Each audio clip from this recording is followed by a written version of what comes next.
ஒன்றும் இல்லைக்கா, அப்பாவுக்கு ரொம்ப வயசாயிருச்சுல்ல. அவரால் முன்ன மாதிரி ரொம்ப நேரம்லாம் ஆட்டோ ஓட்ட முடியல. அவருக்கு ஏன்னா ஹெல்ப் பண்ணலான்னு அம்மா வீட்டு வேலை தானே கிடைக்குமா ட்ரை பண்ணிகிட்ருக்கு. இந்த நேரம் பார்த்து காலேஜில் செமஸ்டர் ஃபீஸ் கட்டணும்னு சொல்லிட்டாங்க. வீட்டில் வேறு சுத்தமாக பணம் இல்லையா, அதான் உன்னை பார்க்க வந்தால் ஏன்னா உதவி கிடைக்குமான்னு வந்தேன். அவர்கிட்ட கேட்டு பணம் இல்லைன்னு சொல்லிட்டாருன்னா தம்பி ரொம்ப வருத்தப்படுவானே. தம்பி, அவர் சம்பாதிக்கிற பணம் வீட்டு செலவுக்கே சரியா போயிடுதுடா. சரி, நீ ஒன்று பண்ணு, இந்த வலையில கொண்டு போய் அடமானம் வச்சுக்கடா. சரிக்கா.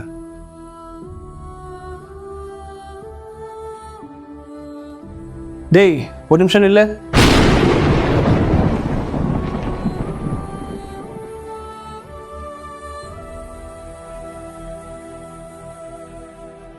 காலேஜுக்கு ஃபீஸ் கட்டணும்னு பணம் கேட்க தானே இங்கே வந்த? ஆமாம் ஆமாம். பணம் கிடைச்சிதா? இன்னும் இல்லை மாமா. ஏம்மா, எங்கள் அப்பா அம்மா என்னை நல்லா படிக்க வச்சு ஆளாடுறதுனால தான் உன்னையும் அவங்களையும் நல்லா என்னால் பார்த்துக்க முடியுது. அதே மாதிரி தானே உங்கள் அப்பா அம்மா உன்னை படிக்க வச்சு ஆளாக்கி எனக்கு கட்டி கொடுத்துருக்காங்க. அவங்கள நீ நல்லா பார்த்துக்கணுமா இல்லையா? என்னங்க பண்ணுறது, நான் பொண்ணா பிறந்துட்டேனே. அதான் நான் இருக்கேன்ல, நான் ஒரு மகனாக இருந்து நான் அவங்க நல்லா பார்த்துக்கிறேன்.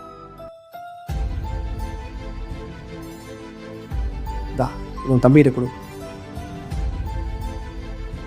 இனிமேல் எதுவாக இருந்தாலும் முதல்ல என்கிட்ட சொல்லு, புரியுதா?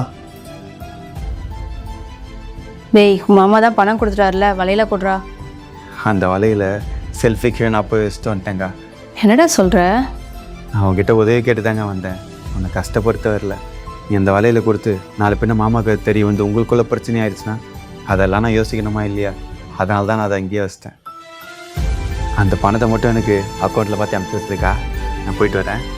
இந்த மாதிரி தம்பியும் புருஷனும் கிடைக்க நான் ரொம்ப கொடுத்து வச்சிருக்கணும்.